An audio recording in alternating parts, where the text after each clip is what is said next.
Welcome to Better Circles, a podcast where we bring great people together to share ideas that are good for the planet. We're your hosts, Fiona Smith and Luke Phillips. Every episode, we sit down with our deck of conversation starter cards and talk about the things that are making us feel hopeful and inspired. Hey, Fee. Hey, Luke. Here we are. Don't think I've started one before. That's exciting. Nice.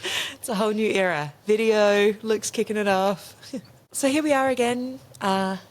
Same couch, same comfy chairs, same awesome space into these days. It is still on the land of the Wurundjeri people of the Kulin Nation. And as always, we pay our respects to their elders, past and present, and recognise as we talk about circularity, great stuff, living in harmony with nature. They have been doing that for tens of thousands of years. How do we want to kick off today? Oh, we've got the cards, as always. Here with our conversation starter cards. Got them all out on a actual board this time. That'll be out of shot. Who knows? We've got, as always, a little set of conversation starter cards to work out what we might want to talk about. Do you want to pick one to start with, Luke? I love starting off with a vibe check. I think we should just start all podcasts with a vibe check. Yeah, awesome. So, you want to kick off? How's your vibe? Yeah. As we briefly touched on before, a little bit of a transition going on at Into. So this is actually the first podcast that we attempted to start recording in the morning, although it has just ticked over midday. So close. Almost got there. Into Coffee had its last day two weeks ago nearly, which is super exciting. It was obviously sad to say goodbye to that iteration of Into, but it's really exciting to move on to the next chapter. But yeah, we would normally be filled with people right now. So we're just hanging out here recording a podcast instead, it's really cool. It's like, I guess my vibe is it's kind of the start of a new era. I think if you asked me 2 weeks ago, it was much more reflective. Yeah. I wouldn't say there wasn't negative emotions. It was just kind of, you're compartmentalizing and filing everything away and reflecting on the almost 4 years that we had in this space, which we diverted or stopped over 100,000 cups from entering into circulation, which is cool.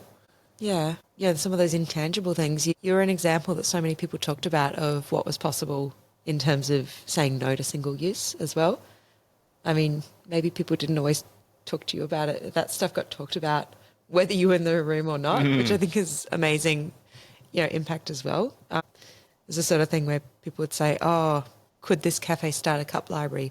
Well, if you want to see one in action, go check out Into Coffee. Yeah. Totally. Yeah.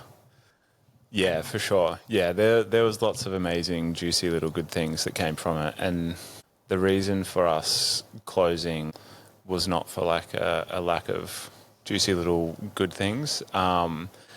It was more Into Carrie's evolution and the direction that that's going in combination with what our favourite part about this space is the community and bringing people together and having conversations like this and the Better Circles Impact mornings, doing all of those things but doing them much more intentionally. So running a cafe is amazing and a great way to meet people and connect people, but it's also a shitload of work.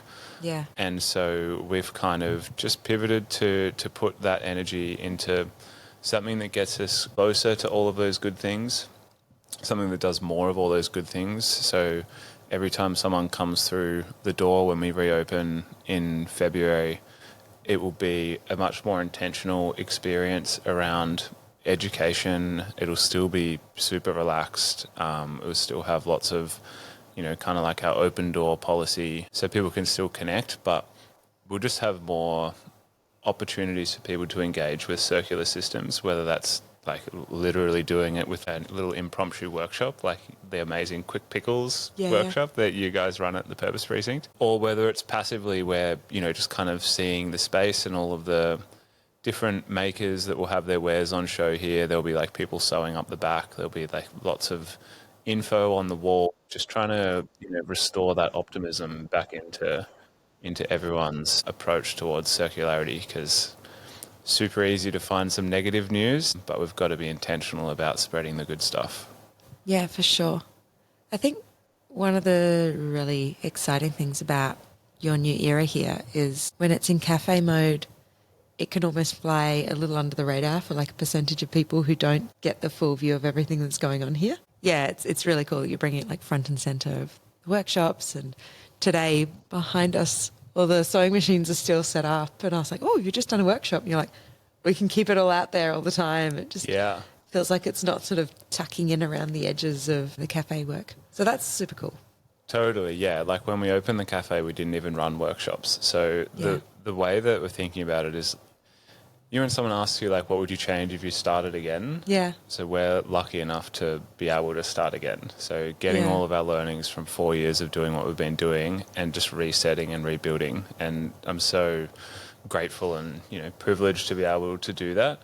Super, super revved up and super excited. It's, there's less people around, which is sad, but the energy is still going. Totally. And I mean, the people will be back in February when you reopen, for sure. Exactly. Well, when I say there's less people, we still have like 1 or 2 workshops here pretty much every day. So good. It's just less people getting caffeinated. You know what it makes me think of, actually? That idea of if you could go back and start again knowing everything you know. Our most recent Better Circles Impact Meetup guests, our in-person version of this podcast, which happens in here once a month. And just back there. So Farm Raiser were our most recent guests, and so much of what they talked about in terms of what they tested out and tried and evolved and did differently, they said, it was all a bit ad hoc. And I was like, oh man, in my line of work, you would just be seen as the most nimble, responsive, agile organization that has a direct line to your community, listens, can test things out, can try things, let go of the stuff that's not serving you anymore, focus your energy on the stuff that is. It actually sounds like the dream. And it's also not common enough because a lot of people get really sucked into sunk cost bias of just being like, we started a cafe, we've already got the coffee machine. Yeah. We should probably keep just making coffees. And I think what's cool is you've broken free of that and said, well, yeah, we've got the space, but it's not only a cafe. Yeah, that's such a good point. We had a lot of discussions around how to communicate the decision, and the kind of perspectives were, do we talk about it as an evolution or finish a chapter with almost like funeral style for the cafe and kind of close that off and then reopen the new chapter? And I think there's really strong arguments for both. We opted to go for doing the cafe justice and kind of like saying goodbye. Like we had a final potluck, even though potluck will continue. We had like our last day where it was so amazing. So many people coming through, some that we hadn't seen for ages, some that were regulars. I feel like it's kind of almost therapeutic. Like I said, it was in that reflective mode to really do it justice and say goodbye, to let space for the new one come through.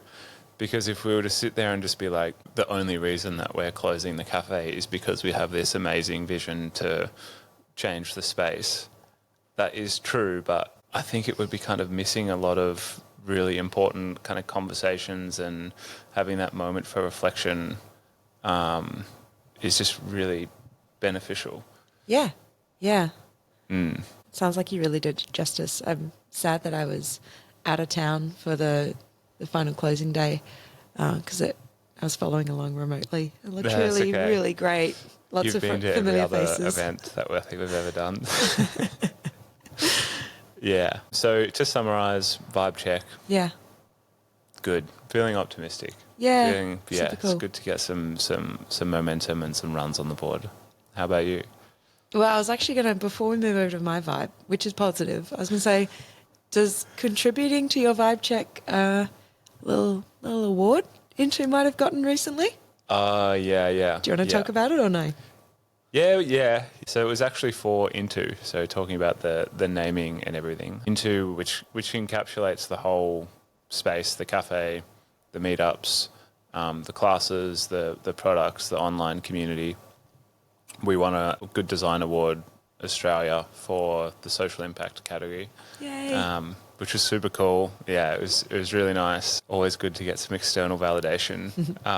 It was wild. I started the application like 3 or 4 hours before it was due, and just kind of like smashed it out, and had a bunch of sugar and tried my best. And then I had like a 5% likelihood of that going through, so it was very surprising, and felt very lucky to get that. I reckon you were more surprised than I was. Absolutely, I was. I was like, of course they've recognised how grand you are. A week later, I was like, I haven't got another email. I was chatting to Jules, my partner, and I was like, maybe it's a scam. It's like, I've already told a couple of people. What if this is going to be so embarrassing? Should I not have sent them my bank details? Oh, this imposter. Yeah. Should I transfer them that $10,000? Seemed like an expensive trophy, but all right. Yeah, so no, we have the physical thing. It's up the back in the studio. So cool. It's real, fortunately. So cool. Stoked. Yeah. My vibe check is maybe not as many momentous things as that, but I don't know. It's positive for sure. Great. Yeah. Just this week, my first article came out in Renew magazine. Yeah, that is a huge that. momentous thing. It's pretty exciting. Yeah. So good. It was really nice. It looks amazing too. Yeah, thanks. It was really nice how that came about, because I talked about it a lot on the podcast before, but running the workshops at the Moving Feast Kitchen at Queen Vic Market around zero waste cooking, we invited along the editor of Renew magazine to one of them, and he couldn't come to the workshop but said he wanted to come down and check it out and do an interview, and that was great. And then there was this sort of moment as we were chatting where he was like, there's sort of maybe more than one article in here. And I was like, oh yeah, awesome. I could talk about this for ages. He's like, do you want to? Would you like to write about it? So, He had no idea. Do I ever? There's plenty more where that comes from. Yeah, totally. So the previous issue had an article about all the stuff we're doing down there. Mostly just the workshops, not even everything we're doing down there. Not all the cool stuff all the eco chefs have done. Yeah. And then this latest issue has, it's the little getting started at home with your own low waste, zero waste cooking approaches. So good. All the stuff I bang on about to everyone, whether they come to the workshops or just come in for chat or whatever. And then, I've got the next year of articles sort of mapped out. So Bit good. of an idea of stuff I want to talk about. So, that's really cool. I'm really excited for that. And it's once a quarter. Yeah. Amazing. I've actually just been thinking like, man, I've got more in me. I wonder where else I could start publishing this stuff. So well, let's chuck some on into community Instagram. Yeah, I was thinking that'd be awesome. We could do some stuff like that. That's very exciting, and also big part of that is the amazing community that Renew have. They're sort of a membership organisation, access 30 years or something of magazines, once you remember. Cool. All the stuff they've been doing over the years as things have evolved. They do events, and they have the magazine, and they have all sorts of great resources. So, just even being welcomed into that community is really exciting for me. Amazing. So good. Yeah, it's really cool. So well deserved. Oh, thanks. You'll definitely be there longer than 12 months, I reckon. Hope so. So that's probably contributing to my vibe at the moment. Sick. Vibe's pretty good. Oh, and also, so my fabulous sister, who I've mentioned on the podcast before, she got married last weekend. Amazing. She's the best. And at the wedding and the day after, like, lunch thing, there's a bunch of people who listen to the podcast. Hey. Friends of hers, she's shared it, and then other people who've read the magazine. And cool. so just like the way that starting the conversation sparks more conversations, and hearing about what everyone else is doing, and how everyone else is kind of living their circular economy, sustainability journey. Totally. The good stuff. Yeah, that's amazing. Yeah, so that's my vibe. Vibe's That's pretty good. These are positive vibes. I know. I wonder if it's because we're recording during the day and the sun's out. Yeah, the circadian rhythm is a little bit of a different flow. Totally. Maybe. Yeah. What card should we pick first? Ooh, we've done vibe check. I'd keep dreaming. Go, keep dreaming. I don't Okay. think we've done that No, before. it's one we've never done before. Keep dreaming. What are you dreaming about right now? Dreams of micro progress or macro change? What are you currently excited and hopeful for? No answer is too small or too big. Awesome. I've been doing a lot of thinking and research around how we scale what we're doing. Yeah, And by cool. what we're doing, I mean how we get more people to upcycle and repair their clothes and textiles and garments at home. And the same goes for the kitchen as well. We talk a lot about benefits of working with your hands and getting instant feedback and having that tangible activity that you can kind of come home to. And how do we go about making those activities more appealing than just jumping on Netflix or doing whatever version of escapism that's the path of least resistance in front of us? Yeah. And where I've been drawing a lot of hope for that, first of all, sewing's awesome, so that helps. But the record player is such a nice narrative Okay. to parallel, because the more digital music got, the stronger the whole industry and people playing records at home got. And there's a couple of different things there that I love. The first one is you've got a physical thing that you can tangibly hold, so there's a stronger sense of ownership. And then the second one is that kind of intentional ritual that you have.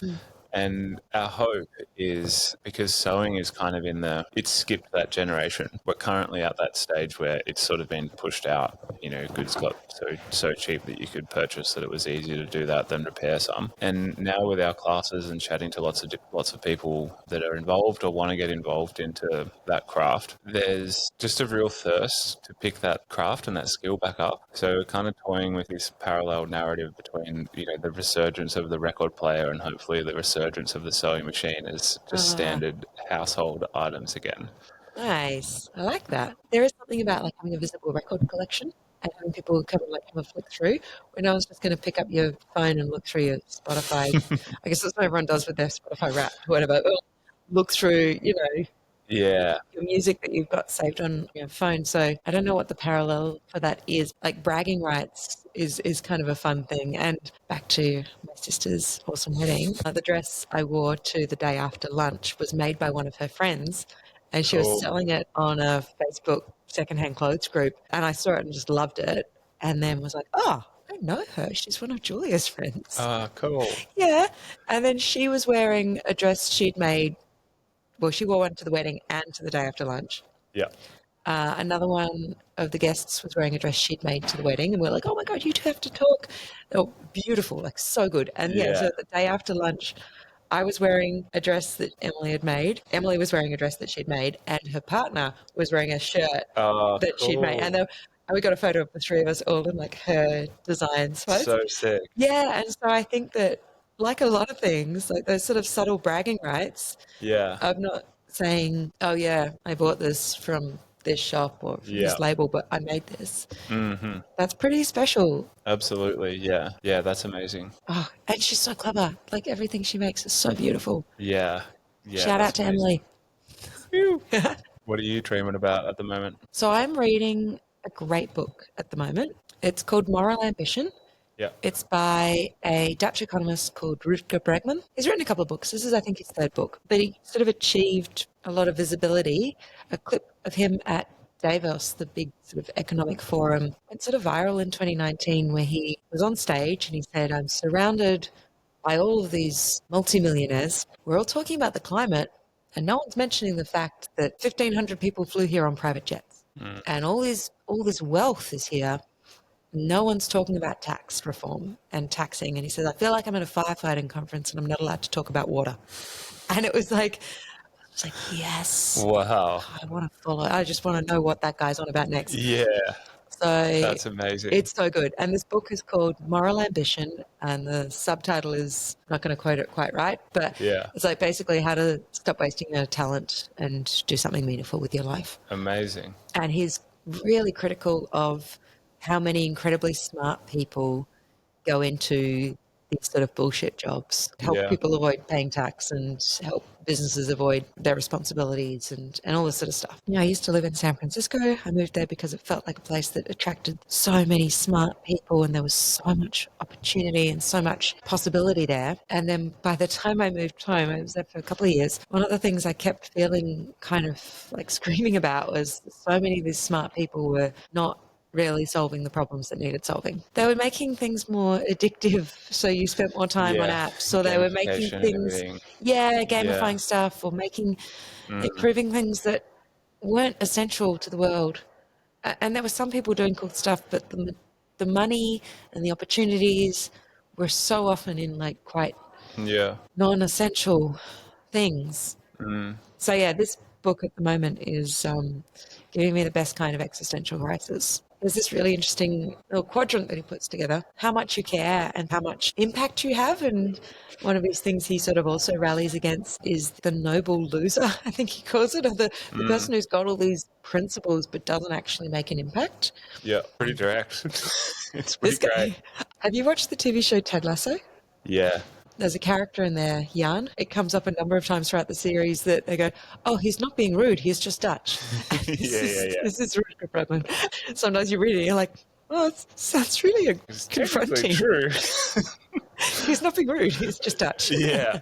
I wouldn't personally say it to their face, but I'm glad someone said it. He 100% would. Like I've seen him on stage being like, "I'm just going to tell it like it is." That's so good. Yeah. We So probably need some more of that in Australia, I think. yeah, I think he's very impressive in terms of what I'm dreaming about. Not a specific project, but it's thinking about Yeah. those ideas. But it takes a long time. You have to create the space to be able to embed those. When it kind of really shifts your worldview and your understanding Yeah. so much. Yeah, Can't just like dive back into another book. You gotta like no, totally. let I've it sit and just finished reading it and I'm about to read it for the second time. Yes. Yeah, basically with notes. Yeah. yeah, And that's so good. I was given 2 copies for my last birthday Yeah. by 2 different people. One Wow. person I told I wanted it, and another one was reading it herself and bought me a copy. Yeah. She's like, I just feel like this is entirely what you would Wow, love. that's awesome. It's so good. So I'm planning on having one just as a lending copy. Yeah. One as my own dog-eared Yeah. annotated one, Yeah. and one just to lend out to anyone who wants to read it. That's awesome. Yeah. Let's check back in on that on the next episode and see Yeah. how that's come to fruition or how those epiphanies are taking shape. Sounds good. Okay, you did the vibe check and you picked Keep Dreaming, so I need to pick one. It's still good. Yeah. Playing to type. It's always my thing that I do. Yeah, don't fix what's not broken. And do fix what is broken. Absolutely. I got one. It's still good. This is quite niche. Okay. But love getting it. less niche by the day, I reckon. Yeah. Yeah. It started niche and then, yeah. So I've talked before about having shoes fixed up by my cobbler. Mm-hmm. Like it when you can be like, oh, I've got a guy who'll fix my shoes. I also get climbing shoes fixed. And I was just climbing this morning before we recorded this. Nice. Had a real bro day, really. Yeah. Climbing, Origin straight podcasting, into the podcast. telling the world your opinions. Classic. So good. Yeah, so climbing shoes are expensive and they take a long time to feel good on your feet. They really hurt when you first get them. Wearing them in is a process. And then when you wear through the toes, because you're using them so much, there's multiple places in Australia, internationally, wherever, that will resole them for you. Yeah. So I have my favourite pair of shoes, I think, are on their 3rd resole. Wow. And there's plenty of places that'll do it, but it's an amazing thing because they're expensive shoes. They're sort of, minimum $150 or something. Yeah. And realistically, you only need a certain part of it redone. The rest of Yeah. the shoe's usually great, and they're leather and they're really high quality. So, Is it kind of like a patch? 2 different ways. They'll either sort of basically scrape Yeah. off and cut off all the rubber and redo the rubber at the front. Yeah. But then there's some that will almost take apart and re-put together. So when we were talking about shoes last time, we were talking about that traditional way of making shoes that my friend went and learned in Florence, that if you took those sorts of shoes that are made in that traditional cord swaining style to anyone who'd learnt that, they could pull it apart and put it back together. So there are some places that will do just a specific brand. Like they'll be like, I do this brand of shoes. They won't touch them if someone else has done the sort of grind down or replace. Yeah. but they will basically deconstruct and reconstruct your shoes. Yeah. So my favourite pair of shoes, I've got 2 pairs of the same type, and one pair has been run down and redone, and they're on their 3rd sole. Yeah. The other pair hasn't been done yet, and I'm planning to Freshies. only take them back to the person who will Yeah, basically yeah. do the deconstruct, reconstruct. Yeah, that's so good. You can show him the fresh pair and be like, these is only for you. Only for you, yeah, yeah. But the main thing I was thinking is with so much sporting gear, because you want it to be really peak performance, Totally. like look for those opportunities where there are people who are doing repairs, because it's such a, like I say, it's niche for climbing, but I actually don't think it's that niche for all sorts of things. Like, bikes have been doing repairs and Bikes are a upgrades. great example, yeah. Yeah. The OG modular I product. know, and you can learn to do it yourself. Absolutely. Keep them good. How about you? Anything it's still good? Weirdly, also sporting related. When Fee came in here this morning, Josh from Notes Running and I were over the sink cleaning out a bunch of discarded running gel wrappers. If anyone's not in the kind of marathon long endurance training world, because you run out of fuel so fast, you have a little like sachet of basically like baby goop that you just like slurp up. Like baby food goop. Yes, yeah, that's important to know. Yeah, baby food good. Yeah, it probably looks equally as appealing, to be honest. The Melbourne Marathon was here 2 weeks ago, and I've been wanting to make a plogging bag for trail running so you can pick up rubbish when you're running around the hills for ages. And so we're doing it together, which is super exciting. Yay. We'll be documenting it all on Intercarry's Instagram. So we went and stationed ourselves at like kilometre 11 in the Melbourne Marathon, where they had a Morton Gels station, and they're just slinging out thousands of these things. Well, you're meant to have it straight away so that you can drop it there and it doesn't get littered around. And so we just got a rake and we're just raking them up on the ground and scooping them up. They're all kind of sticky and everything. So we just literally picked them up off the ground and we've just washed them, and they're looking fresh and clean. And the material is looking promising. We haven't done any prototypes with it yet, so who knows if it is like still good. But fingers crossed, it's looking promising. So cool. So yeah, we'll have some prototypes for that coming out soon. That's really exciting. Thematic circularity of that, of like runners having the gels and then taking the plugging bag to do the picking up other people's gel wrappers maybe. Totally, yeah. I don't run, but I do hike. And I can't imagine ever needing calories that urgently and not wanting to stop and have a snack that much that I needed to just do gel. An excuse to snack. I was like, why wouldn't you just sit down and have a little muesli bar just somewhere? Take 5 minutes and have a sandwich.